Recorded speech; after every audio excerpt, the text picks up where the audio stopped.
Good morning. कैसे हैं आप सभी? मैं आशा करता हूँ बेटा आप सभी बहुत ही अच्छे होंगे। अपनी आप सभी जानते हैं कि अपनी जो बुक चल रही है वो कौन सी बुक चल रही है बेटा? हिस्ट्री। और हिस्ट्री में हमने एक चैप्टर्स जो कंप्लीट कर चुके हैं हम, नेशनलिज्म्स इन इंडिया। आशा करता हूँ आपको अच्छे से समझ में आया होगा और जो मैंने आपके पास जो नोट्स सेंड किए हैं उनको आपने अपनी फेयर नोटबुक में साफ और सुंदर लिखा भी होगा और आपने उसको याद भी किया होगा। आज हम हिस्ट्री के बेटा सेकंड चैप्टर ले रहे हैं। बुक में आपका ये सेकंड चैप्टर नहीं है, लेकिन आप इसमें चैप्टर का नाम देख रहे the age of the industrialisations, means औद्योगिकरण का युग। बेटा ये चैप्टर है। इस चैप्टर की आप अपने जो बुक्स है उसको ओपन करें और इसमें ये चैप्टर ओपन करेंगे आप पहले। अभी जैसे ही आप चैप्टर ओपन करते हैं तो बेटा आपको चैप्टर की स्टार्टिंग में 2 पिक्चर्स दी गई हैं। इन पिक्चर्स के बारे में हम अभी पढ़ेंगे, इसलिए आप अपने सबसे पहले आप क्या करें, अपनी बुक्स ओपन कर लें। बुक्स ओपन करने के साथ आप पाते हैं बेटा, आशा करता हूँ आपने बुक्स ओपन कर ली होंगी अपनी। इसमें आप पाते हैं कि आपके जो 2 पिक्चर्स हैं उनमें से बेटा एक पिक्चर्स है डाउन ऑफ द सेंचुरी और दूसरी जो पिक्चर्स दी गई बेटा वो है 2 मैजिशियंस। हम सबसे पहले लेते हैं डाउन ऑफ द सेंचुरी। इस डाउन ऑफ द सेंचुरी अगर हम बात करते हैं न्यू सदी का उदय, जो इस पिक्चर्स का जो हिंदी में अगर हम अनुवाद करते हैं तो बेटा ये पिक्चर्स है। एटीपोल एक म्यूजिक कंपनी थी, उस म्यूजिक कंपनी की जो बुक है उसके जेल कवर जिसे हम कहते हैं, इस कवर के ऊपर 1900 में ये पिक्चर्स क्या हुई थी बेटा, पब्लिश हुई थी। मीन्स किस बुक पर बेटा? एटीपोल म्यूजिक कंपनी की बुक के ऊपर 1900 ईस्वी में ये पिक्चर्स क्या हुई थी, पब्लिश हुई थी, छपी थी। इस बुक में अगर आप ये पिक्चर्स जो आप देख रहे हैं, इस पिक्चर्स में आप देखेंगे तो एक गॉडेस, एक देवी की प्रतिमा क्या की गई बेटा, शो की गई है। एक फीमेल फिगर शो की गई है इस पिक्चर्स में। उस फीमेल फिगर की पिक्चर्स में वन हैंड में आप देखिए तो एक क्या है, न्यू सेंचुरी फ्लैग। आप इस पिक्चर्स में देख पा रहे होंगे कि उसके एक हाथ में ध्वज है, जो नई सदी का ध्वज, जो इस पर लिखा हुआ है न्यू सेंचुरी। उसका बेटा एक पैर विंग लगे हुए जो व्हील्स, जो पहिया है, उस पर टिका हुआ है, जो बेटा किसका प्रोग्रेस है? अगर हम बात करते हैं टाइम, वो टाइम का क्या है, सूचक है, सिंबलाइज है। इसके साथ साथ इस बुक, इसके पिक्चर्स के पीछे आप देखेंगे तो डिफरेंट टाइप्स के जो मॉडर्न इन्वेशंस हैं वो क्या कर रहे हैं, फ्लैटिंग करते हुए इसके पीछे पीछे आ रहे हैं। जैसे कैमरा है, हम बात करते हैं रेलवे है, प्रिंटिंग प्रेस है, मशीन्स है, फैक्ट्री है। मीन्स ये जब पिक्चर्स जब पब्लिश हुई, आपको आश्चर्य होगा बेटा, उस समय न तो कैमरे का इन्वेशन हुआ था, न रेलवे का, न प्रिंटिंग प्रेस का, न मशीन्स का, न फैक्ट्रीज। इस तरह के जो मॉडर्न हम बात करते हैं, जो सिंबल्स हैं जो प्रोग्रेस के, वो इस तरह के सिंबल्स इस पे शो किए गए थे। तो मीन्स जो नई सदी है, जो नई सदी आने वाली है, वो प्रोग्रेस की होगी। इस पिक्चर्स में ये शो किया गया है। दूसरी जो पिक्चर्स है बेटा 2 मैजिशियंस।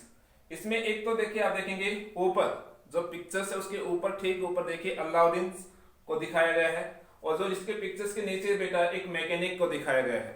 ये 2 जादूगर दिखाए गए हैं। अलाउद्दीन की बात करते हैं, आपने देखा होगा बेटा, अलाउद्दीन जैसे हम एक जो चिराग होता है उसको हम अगर क्या करते हैं, उष्मा देते हैं या घर्षण देते हैं तो उससे एक जिन बाहर आता है। तो अलाउद्दीन क्या कर रहा है, अपने जो चमत्कार से, अपने जादू से क्या कर रहा है, महल बना रहा है।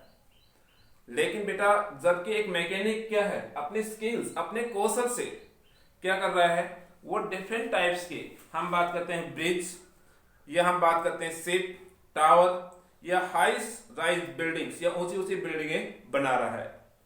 अलाउद्दीन से बेटा वो ईस्ट का सिंबलाइज है। ईस्ट मीन्स आप अपने वर्ल्ड का मैप देखते हैं तो मैप में देखेंगे ईस्ट में कौन से हैं, एशियाई कंट्री हैं और वेस्ट में यूरोपियंस कंट्री में है। तो यहाँ ईस्ट जो अलाउद्दीन है वो ईस्ट का सिंबलाइज है, मीन्स पूर्वी देशों का सूचक है। और बेटा ये ट्रेडिशनल मेथड से यहाँ क्या हो रहा था, प्रोडक्शन। मीन्स जब 19वीं सदी आरंभ हो चुकी थी तब भी हम देखते हैं कि जो ईस्टर्न कंट्री है वहां पर पुराने तरीके से क्या हो रहा था, उत्पादन हो रहा था।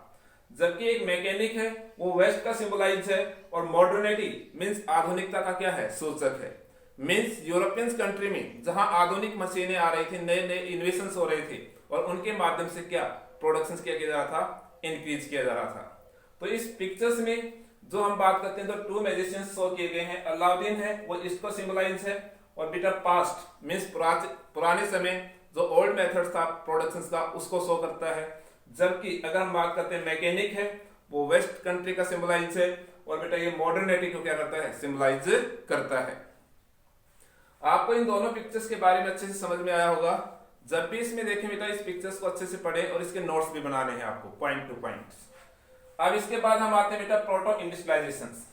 आपकी बुक में हम आगे बढ़ते हैं इन टू मैजिशियंस के बाद, तो आप देखेंगे नीचे एक बुक में अगले जो पैराग्राफ में प्रोटो इंडस्ट्रियलाइजेशंस लिखा हुआ है मोटे अक्षरों में।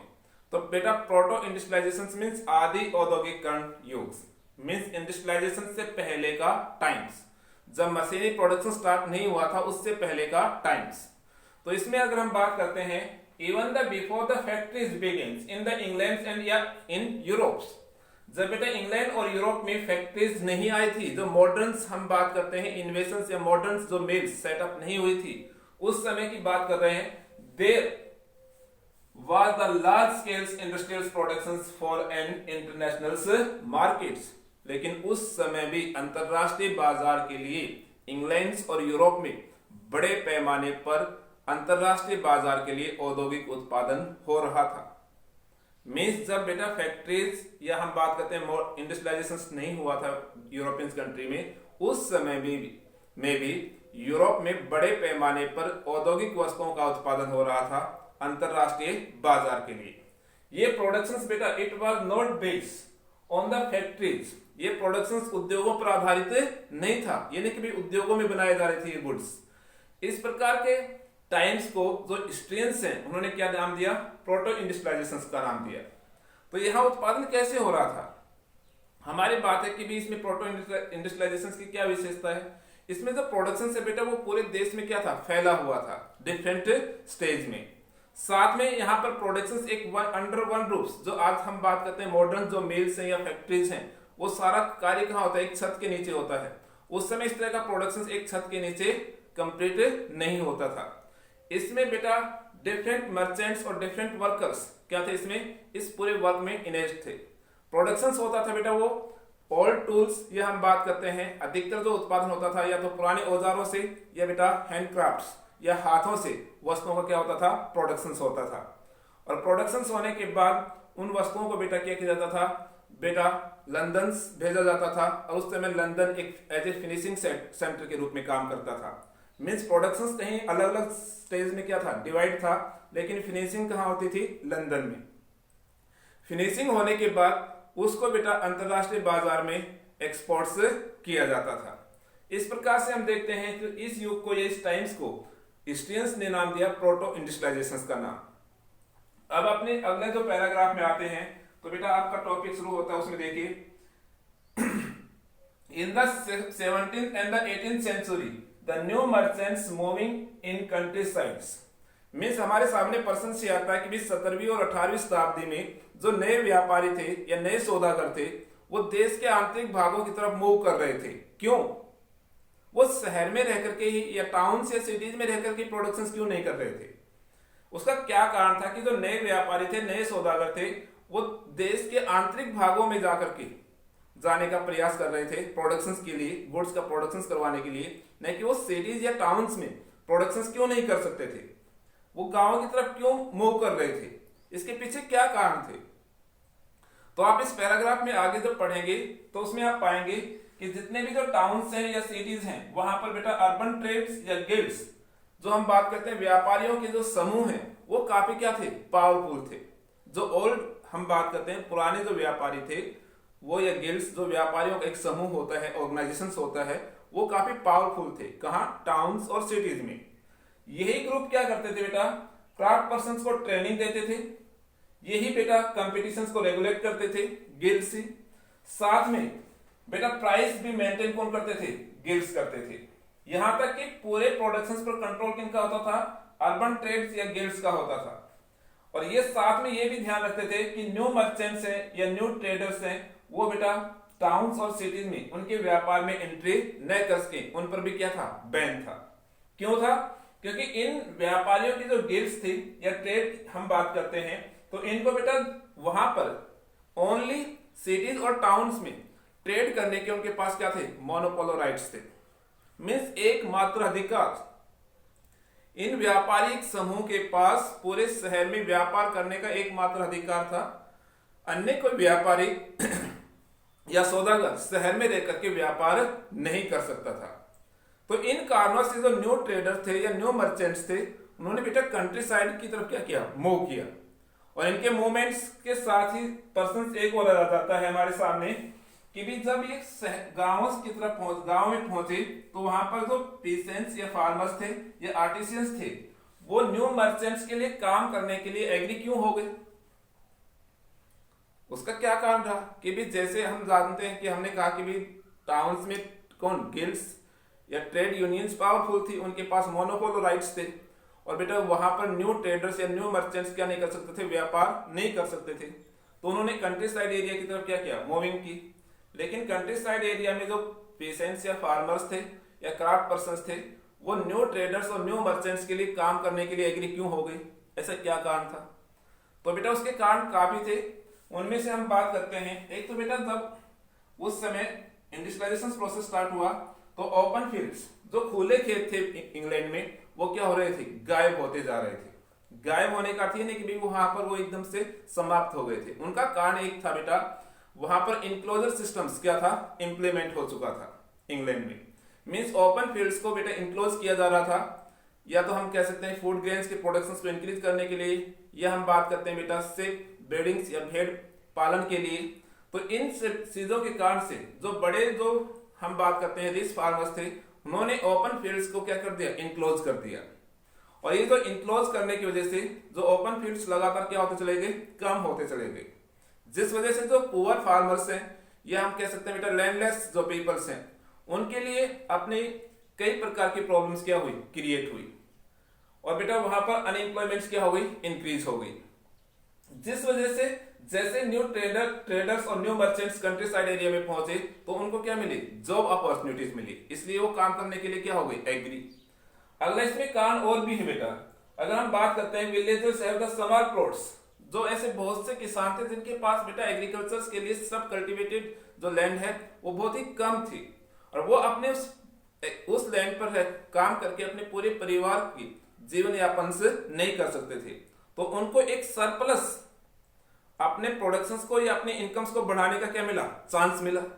न्यू ट्रेडर्स और न्यू मर्चेंट्स जैसे वहां पर आए तो वो क्या देते थे, एडवांस में मनी देते थे। तो उनकी फैमिली इनकम से क्या हुई, सरप्लस हुई। इस वजह से भी वो उनके लिए काम करने के लिए क्या हो गए, एग्री हो गए। अगली हम बात करें तो बेटा वो अपने पूरे परिवार जो फोर्स अपने जो फैमिली लेबर्स है उसका पूरी तरह से क्या कर सकते थे, यूज कर सकते थे। क्योंकि अगर वो बेटा न्यू मर्चेंट्स और न्यू ट्रेडर्स के लिए काम करने के लिए एग्री हो रहे हैं तो परिवार के सभी सदस्यों को क्या मिल रहा था, जॉब या वर्क मिल रहा था। वो घर पर रह करके उनको क्या करना होता था बेटा, गुड्स का प्रोडक्शन करना होता था। साथ में उनके पास जो small plots of the land था उस पर भी वो एग्रीकल्चर कर सकते थे, और साथ में न्यू ट्रेडर्स और न्यू मर्चेंट्स के लिए गुड्स का प्रोडक्शन भी कर सकते थे। और उनको अपने घर पर ही रहना था, न कि कहीं उनके लिए प्रोडक्शन के लिए कहीं दूसरे स्थान पर जाने की आवश्यकता नहीं थी।